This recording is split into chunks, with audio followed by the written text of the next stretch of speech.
Hello everyone, welcome to my channel if you've never been here before, and if you have been here, welcome back. Thank you so much for returning.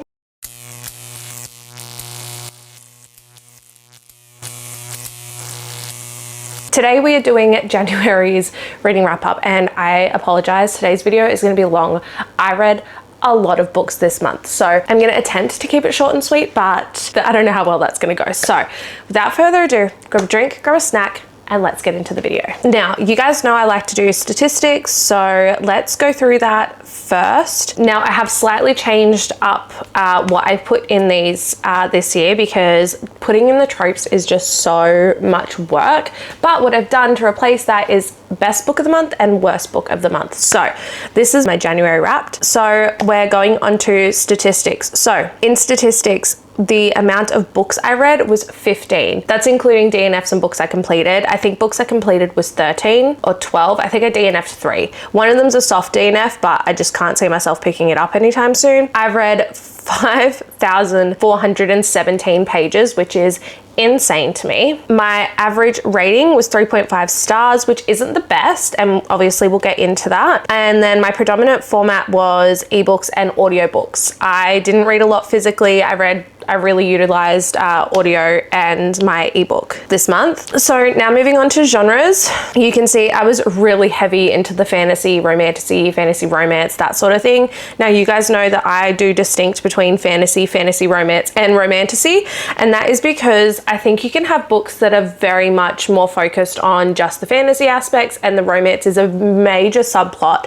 Then you have ones that are like fantasy romance, where it's like high fantasy, the romance is a little bit stronger and still like a main plot point. And then you have romantasy, which is like the romance is the focal point of the book, and then there's fantasy elements that go into it as well. So I read 5 fantasy books, 4 fantasy romance books, 2 romantasies, and then I had 1 romance, 1 taboo, 1 thriller, and 1 mystery. Now the mystery could also kind of fall underneath like a classics as well, because what I read, that particular book was like a modern classic. It's quite old. I will get to that when we get to that book. I'll tell you which one it is. Then we have my ratings. So in my ratings, we had 1 5-star, 2 4.5 stars, 3 4 stars, 2 3.75 stars, 2 3.5 stars, 1 2.5 star, 1 2-star, and 3 DNFs, which is kind of sad that we started off the year like that. Then we're gonna go into my best book of the month. So a little drum roll, please. My favorite book this month was Die Bound by Sable Sorrenson. I absolutely loved this book. Again, we'll go into more depth as to why, but I put like a little like profile of it there. So this is a fantasy romance book. So the fantasy, yes, there was romance in it, but I found that we were more focused on the fantasy aspect of it in the book. Again, we'll delve into that more. This is one of the only books that I actually read physically, with the physical book in my hands. It was 608 pages, and the tropes that you have in this are dark academia, forced proximity, lovers to enemies, and mythical bonds as well. And then my least favorite book, or the worst book of the month this month for me, and again,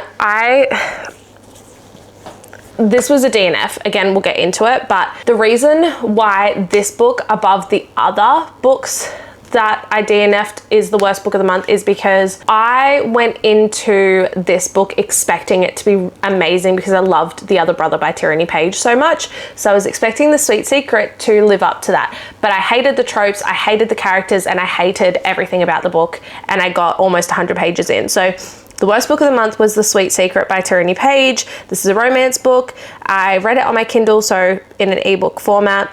I read 82 out of the 436 pages, and the tropes that you had in this was workplace romance, forbidden, best friend's brother, and it had a little meet cute in it. So now let's get into each of the books. So you guys know I like to show you what my reading journal looks like throughout the month as well. So this is sort of like the title page, the cover page for January, so you can see what I read where. Like I said, I read a lot of books this month, but the first book that I read, and we started out with a massive banger, it was Die Bound. That was the first book that we read. I don't know if you guys can see from there, but I really did annotate this quite a lot. I can zoom you guys in and show you actually. So I annotated this quite a bit. I annotated it more like yes, I was annotating it to also pick it apart, but also like this is a very simple read, much like Fourth Wing. I do feel like this stood apart from Fourth Wing in terms of we were given a lot more in this, like a lot more of the little secrets and Easter eggs actually came out in this, which I really loved and appreciated. I really, really loved this book. What you have in this book is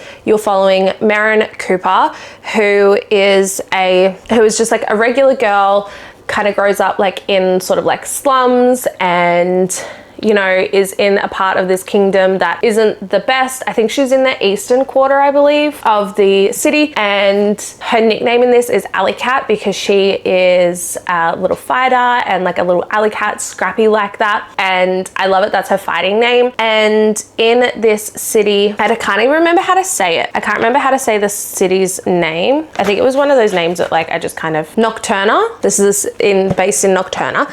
And one day, her little sister gets kidnapped by the vampires that are invading or trying to invade her kingdom, or the kingdom in which she resides in. And there are these direwolves that have bonded riders, again, much like Fourth Wing, but very different.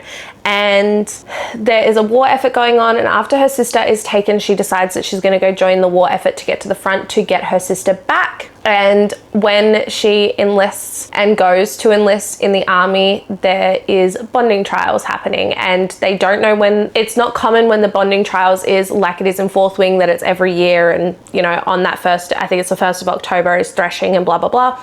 That doesn't happen in this. It's about when there is enough direwolves, and it just comes about randomly. There is also bonded elite characters in this as well, or people in this, which are children who have grown up in a bonded family, so their parents and grandparents and aunties, uncles, sisters, brothers, cousins, all that, they've all bonded to a direwolf at some stage, and they live in beautiful luxury while the rest of the city is living in slums. I absolutely loved this book. I loved that this was so easy.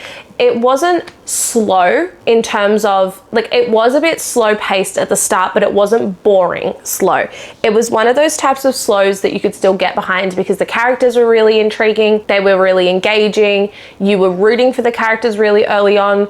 There is 2 major plot twists in this that I did not see coming. There was one plot twist in it that I could see and could figure out, which was fine. That doesn't bother me. I just kind of put it together as I was reading it, and I still found it really interesting, and it didn't diminish the book for me. But there was 2 other plot twists with a specific character that I did not see coming. And when I tell you that these plot twists came about, and I was like, oh, and I'm talking like there was so many different little plot twists as well, because yes, you're following like one story, but there's all these little like these little things and little like, if you imagine like a tree and all these like little branches, but like they come down to like the main stalk, if that makes sense, like the main trunk of the tree. That's kind of what it's like, that there's all these little stories going on, and these little not timelines, but these little like side plots and side storylines that all connect to the major storyline and the major plot line. And it was just done so well. And if you guys have been following me on my TikTok and Instagram, you know I'm doing 75 booked. Actually, I wasn't even reading this for 75 booked. You would have seen my little like, we need to stop comparing this to Fourth Wing, because I think that this was so good just on its own. So that was that one. This one got a 5-star rating. It's actually an infinity star rating for me. As you'll be able to see on my little reading journal spread, I've put a little infinity symbol next to the star rating. And I also gave this a 2 chili spice. It wasn't super spicy, but the scenes that we did get was, you know, they were good. It was done very well. I really, really, really, really enjoyed this book, and I highly recommend everyone and their dog needs to read this book. Then we went on to our first DNF, and this was A Kiss Before Dying by Ira Levin. This was a book that I was expecting not to like. It is marketed as like, there's a little bit on the back that says, A Kiss Before Dying, Levin's first novel, earned him the 1954 Edgar Award for Best First Novel and is regarded as a modern classic. As I was reading this, I was like, I'm not going to enjoy this. I'm not going to enjoy the language in it. I kind of went into it knowing I wasn't going to enjoy it, but it was one of those books that I just wanted to sort of tick off so I could unhaul it. But I didn't want to just like unhaul it without reading it, because the synopsis did sound quite interesting. Essentially, you're following Dorothy and another young man. I forget his name. I don't remember what his name is, and I'm not gonna try to look for it, but essentially they fall pregnant out of wedlock, and they're both in university, and she wants to keep the baby. He does not. So he provides her with some medication to abort said baby, and the medication is not actually what he says it was, and he is actively trying to poison her to off her to gain her inheritance. And the plot sounded interesting. I just couldn't, the language was what it was for me, just that old school language. So yeah, I can't remember how far. I read 60 pages of this. I read 60 out of the 304. Again, this was a book I was expecting to DNF, so that was fine. Then I finished The Rose Bargain, which yes, I was listening to like in December, but I finished it in January. In this, it is very much like old school England. Like you've got women that are presenting into society for like like for people to get married and all those sorts of things. And in this, you're following Lady Ivy Benton, and it's her season, and this year is slightly different. It's her time to debut into society as a lady, to, you know, receive a hand in marriage and all that good fun stuff. And also when these young ladies get to debut into society, they also get to make a bargain with the Queen More, who is a fae queen. And these bargains are like, you get something but you give something. So for example, you could ask for the ability to never forget something for the loss of a pinky, or lose all your fingernails to be a great artist. Those sorts of things. You could ask for beauty for a loss of a memory, your favorite childhood memory, or whatever it may be. So that's the type of bargains that this is. But this year, when Ivy presents into society, it is a little bit different. Queen More's son is looking for a wife. Queen More says to the debutantes, if you wish to compete for my son's hand in marriage, you like sign on this dotted line in blood, and you will like never want for anything. You'll be married to a king, a prince that would turn into a king. But the catch is you can never fall. Like you would never marry again. Like you would never marry in general, not marry again. You would just never marry. So that's what this book is. This book was okay. I didn't think it was super, super crazy. I think because it had that like historical romance to it. I'm not a fan of historical romance. So I think that's kind of what maybe not enjoy it so much, but it was still pretty good. I would recommend that you read it. It was very interesting. We were following Ivy specifically, but you also did get like some chapters from some other characters in the book as well. Just like one chapter from that character throughout the book, but different characters. This is a romantasy. It has love triangles. It's a slow burn. It's also got like a forbidden love element as well, because you have Prince Bram, who is Queen More's son, and then you also have his brother, Prince Emmett, and there is a little love triangle going on between the two of them. I rated this one a 3.75 star, and it also got a half a chili spice. This is kind of like it does seem YA, but the like little scene that you do get isn't like, not a lot is left to the imagination. Like you definitely know what's going on. Like it's not completely fade to black, and it's kind of discussed afterwards as well, if that makes sense. So that was that one. Next up, we had a book that I love. I just love this author. I just love this author. I love what she does. I love her taboo romances. They're fantastic. So we read Freefall by Sara Cate. This is the second book in the Wild Boys series. So the first book is Gravity by Sara Cate, which follows Zara, Alistair, and Nash.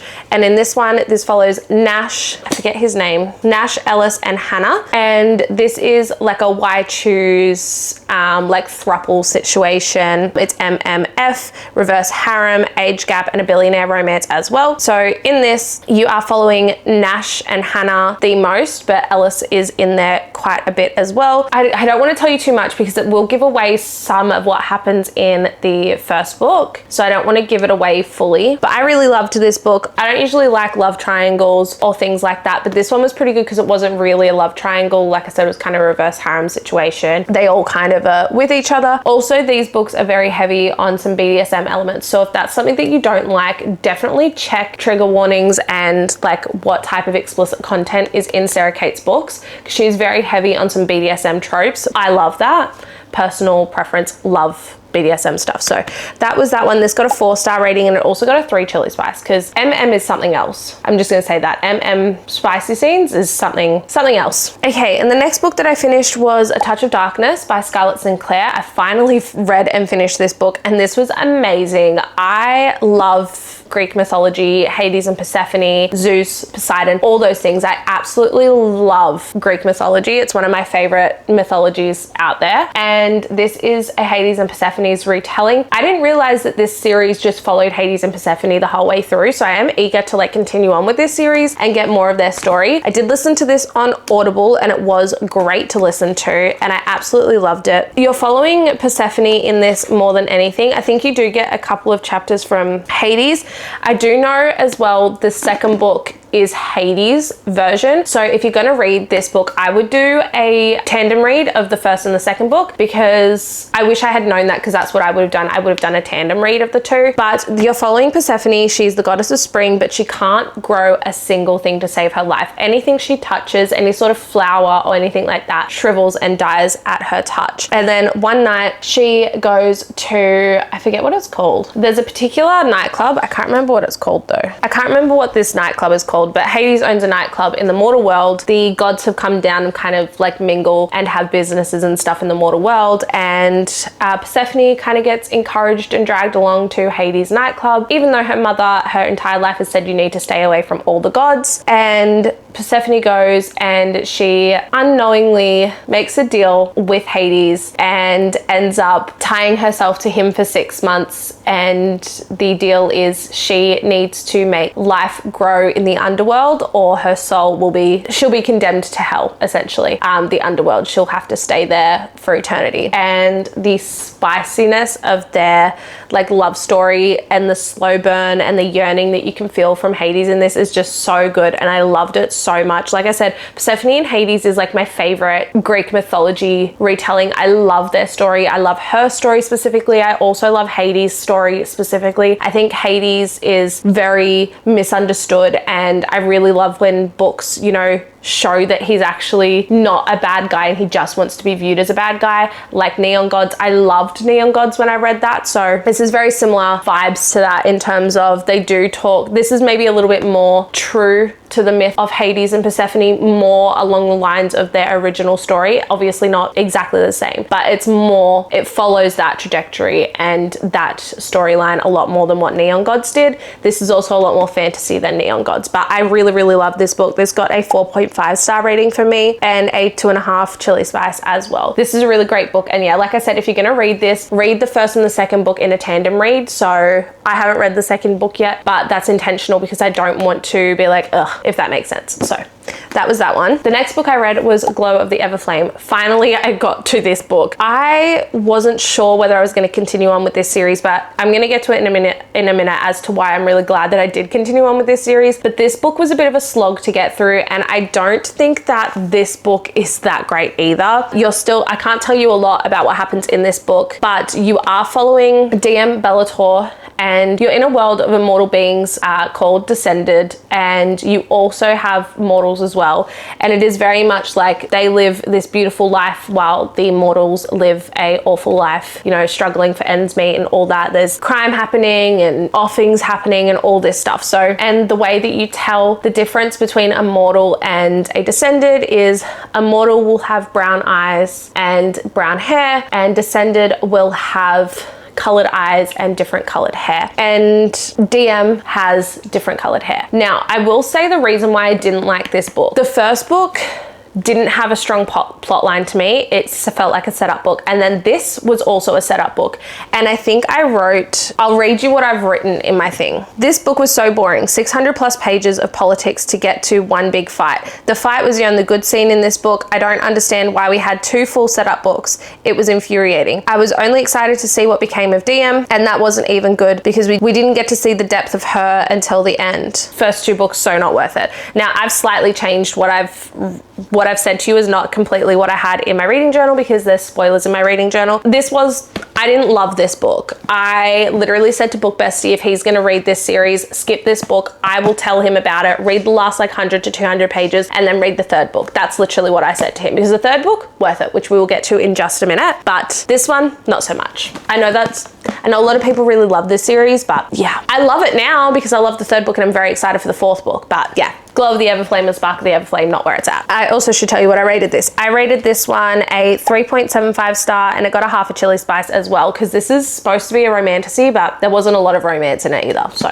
and then we started a new series. I shouldn't have done, but it came out in my January TBR picking video, so that's fine. We read Fallen Academy Year 1 by Leia Stone. Leia Stone, you guys know, is an author that I really love. Her, not because her books are like amazing top tier, god tier books, just they're so easy to read. In this one, you are following Briar, and Briar is essentially destined to be a demon slave because her mother was a demon slave, and when her mother signed the contract, it was also for her firstborn child to be involved in said contract as well. And in this, you have like a war where the devil and the archangels came to Earth and kind of fought, and there was a big explosion of magic, and the young children that were there and alive at the time absorbed some of that magic, and you have dark magic. You have tainted magic and celestial magic. I think when they're like 18, they go to a ceremony to see what type of magic they have. I can't remember what it's called. The awakening ceremony. They go to an awakening ceremony which awakens their powers and what they've inherited from, whether it be demon gifted or angel blessed magic. And when Brielle goes to the awakening ceremony, she has wings sprout from her back, but they turn out to be black. So I'm just going to leave it there. That's where the story goes. Like, the story goes from there. Again, these are just really easy reads. You know, most of them are under 300 pages or like around the 350 mark. And they're just really easy to get through. I listened to all of these on Audible, just went back to back to back to back and just listened to them to get through them. Which again, because they're such small books, it's really easy to do that too. Just listen to them back to back to back. So that was fine. Again, this is an academy setting, sort of like a dark academy setting as well, because we're fighting demons and that sort of stuff as well. And yeah, I really did like this. Again, spicy scenes. This isn't, I wouldn't necessarily say this is YA, maybe like new adult, where the spicy scenes are not super explicit. They're not quite fade to black. They're there, but they're not like explicit and vulgar and all that sort of stuff. This one got a 3.5 star rating and a 1.5 chili spice from me. And then I went straight on, when that one finished, onto Year 2. So Fallen Academy Year 2. I listened to this in like 5 hours. I listened to it on 2 times speed and literally listened to it in less than a day. I obviously cannot tell you too much about what this one's about because it's the second book in the series, but it is very interesting and it is a really good story. Like I said, really easy read, and I do recommend this series if you want like an easy high stakes fantasy to read, if that makes sense. So that was that one. This one got a 3.5 star rating and a half a chili spice as well. Then the next book that I read was Heat of the Everflame. This is such a massive book, but this book was worth the almost 1,000 pages that I read. I can't remember how much the Kindle version was. The Kindle version was like, yeah, almost 800 pages. I think this is just under 800 pages. Yeah, this is a little bit more. This is like just over 800 pages, the physical book. The Kindle version was 778 pages. This book was worth it. Totally worth it. I would suggest maybe looking up some like spoilery reviews, or like try and find some video of like them explaining books 1 and 2. Maybe read book 1, get through that slog, have someone explain book 2, read the last like 200 pages of book 2, and then read book 3. Book 3 was so incredibly worth it. This was everything I wanted from book 2.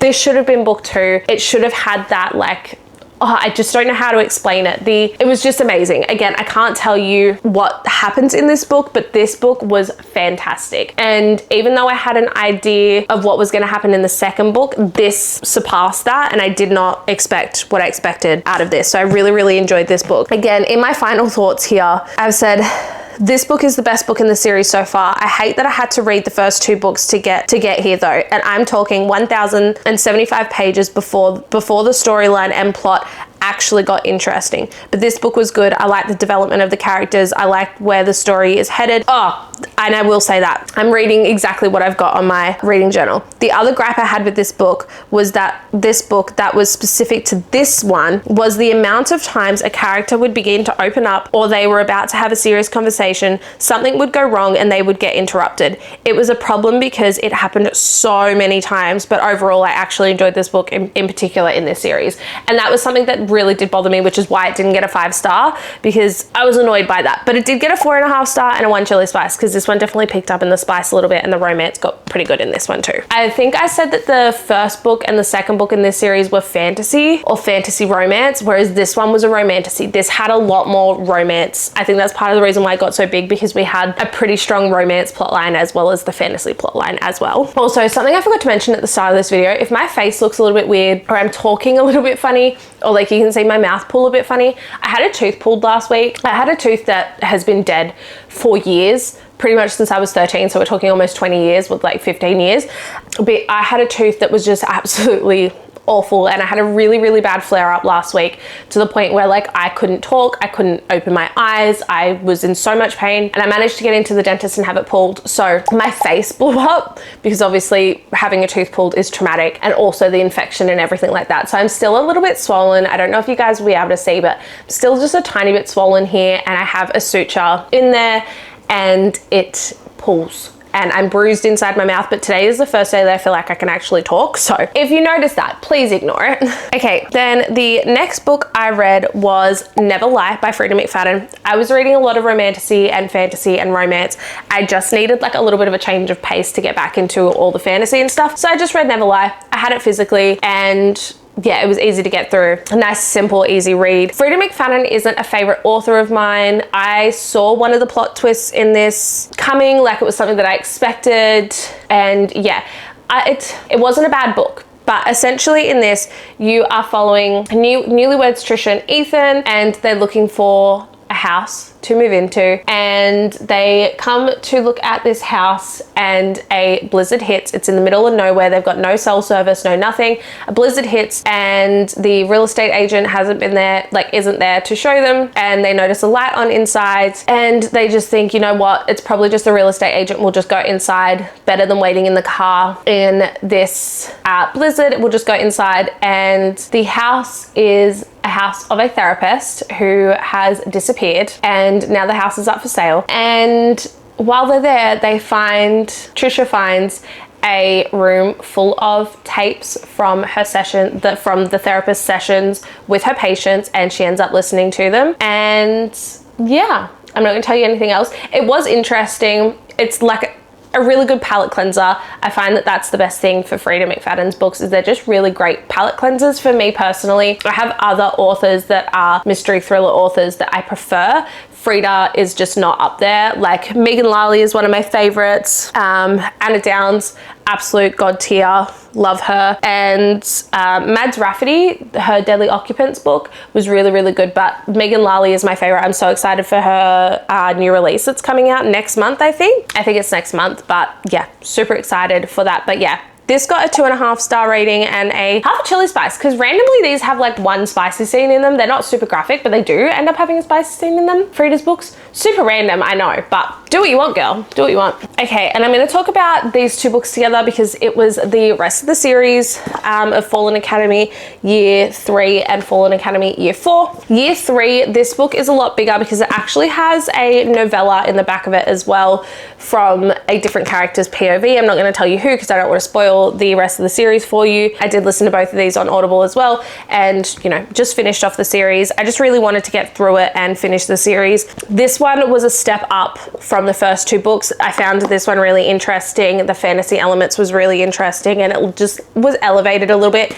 And then this one was just a really nice conclusion to the story in general. So Year 3 got a 4-star rating from me and half a chili spice, and Year 4 I believe got the same. Yeah, it also got a 4-star and half a chili spice as well. And the next book, you guys should be able to tell now just by that as to what the next book is. I don't have it physically because I did read it on my Kindle because it was available on Kindle Unlimited, and I'm kind of glad that I didn't buy it because I didn't enjoy the book. Is The Sweet Secret. I will just put it up on the screen for you by Tierney Page. I can't even really tell you what this book is about in terms of the story and the plot because I disliked it that much. I know that we're following one of the girls from the friend group from the first book, and she works in this really great corporate job, and she's heading to work one day and has like a little meet cute, but not like a little meet cute on the train with the male love interest. And turns out that he, you know, they end up spilling coffee on her, and they have this whole like, oh,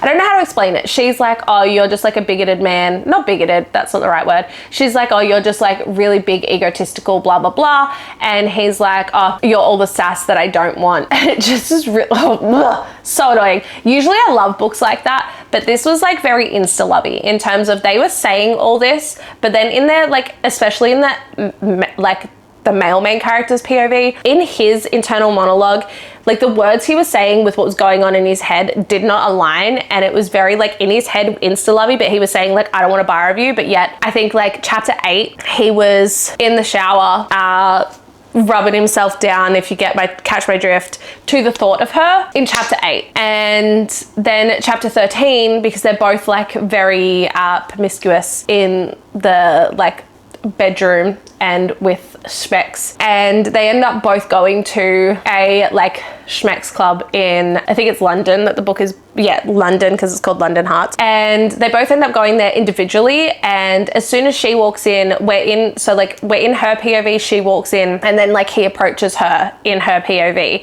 but then we kind of take a step back in his POV, and he talks about how he spotted her and like he hates her, but he couldn't resist and just wanted to go straight up to her and had to talk to her. I'm sorry, you cannot, oh, I hated it. Anyway, this was like a workplace romance, forbidden, best friend's brother, and like had the meet cute on the train as well. But yeah, I couldn't. I DNF'd this at 18%. I read 82 pages of 436 pages. I couldn't do it. It did my head in. Sorry, I know that's really sad, but it really just did my head in. The next book I read was On Wings of Blood. So this is the first book in Bloodwing Academy by Briar. Boleyn, I hope I'm saying that correctly. I wanted a book that was going to give me Diabound, Fourth Wing, Heat of the Everflame vibes. That's what I was looking for. Google said that this was it. TikTok said that this was it. It was not it. I'm sorry, this was not it. This was boring. This was boring AF. I'm so sorry. I think I ended up I originally rated this like a 3 point something star. I changed it to a 2. I didn't like it. It's not that I didn't like it. It was just boring. Like, I have no problem. I've read how many academy settings in this? I read Diabound, which had an academy setting, and Fallen Academy, which had academy settings. So like, I like academy settings. This was boring. You can't have an academy setting without something else going on or some huge plot. I don't care about these characters just going to school and going to class, and this is all this high school drama that's happening. It was boring. Sorry, it was boring. I don't know why I bothered finishing it. And yeah, so this got a 2-star rating from me. Even the romance, yeah. So this has, you've got fae, vampires, and dragons in this, and yeah, I thought it would be really good. No, so I'm not even going to tell you what it's about because I don't recommend. And then the final book is The Bond That Burns. I have left a little receipt in here because this is a DNF. It is a soft DNF for now. I don't know if I will come back to it. I got to 25%. That looks like more than 25% to me, but on my Kindle version it says 25%. It's just again, it was the same thing. It was just boring, like boring. Why am I reading like 600 pages and not much is going on, if that makes sense? So I may end up picking this up once I've read a little bit less fantasy. Maybe that was also partly it. I'd read so much fantasy in January that I just got over it. I'm not sure. Yeah, it was the same thing. Like, it was just boring to me, and not like bad, just boring. Like, it wasn't bad, it was just boring. And I'm sorry, I know that can be really harsh as well, but it's just how it was. So anyway, okay, so that is the end of today's video. If you did stick it out to the end, I greatly appreciate it. I know that this was a pretty long video today. I read 15 books between DNFs and finishing them. I read 15 books in January, which is just amazing. My physical TBR is just slowly dwindling down, and I've barely got anything on there now, which is crazy. I hope you guys did enjoy today's video. Please let me know how your January reading went. I would love to know, and I'd love chatting with you guys when you guys comment on my videos. I love getting on there and having a little chit chat with you guys. If you don't already follow me on my TikTok and Instagram, make sure you head over there and follow me. We are doing 75 booked. Like I said about my tooth, I had to take some time off from that, and I am gonna pick it up and start from like 25, day 25, I think is what I'm up to. And I'm just, this is a good reason to not be doing it, if that makes sense. Like, it wasn't just like I couldn't be bothered or I missed it. It was a genuine, like, I'm in pain and cannot do anything sort of thing. I literally laid in bed for 3 days in pain on medication and everything. So we will be starting that back up this week. So yeah, if you don't already follow me on TikTok and Instagram, make sure you head over there and do that. If you want any annotated books by me, because Diabound and the Kindred's Curse Saga are all annotated, even though my physical copies of Glow and Heat of the Everflame aren't, they are, because I have them on my Kindle. So if you want any of those books, any annotated versions of those books, head over to my Etsy shop. It's Commentary Corner. It's on the screen as well as in the description box below as well. And that is it for today. So yeah, like I said, I hope you guys enjoyed the video and I will see you in the next video. Bye. Mwah.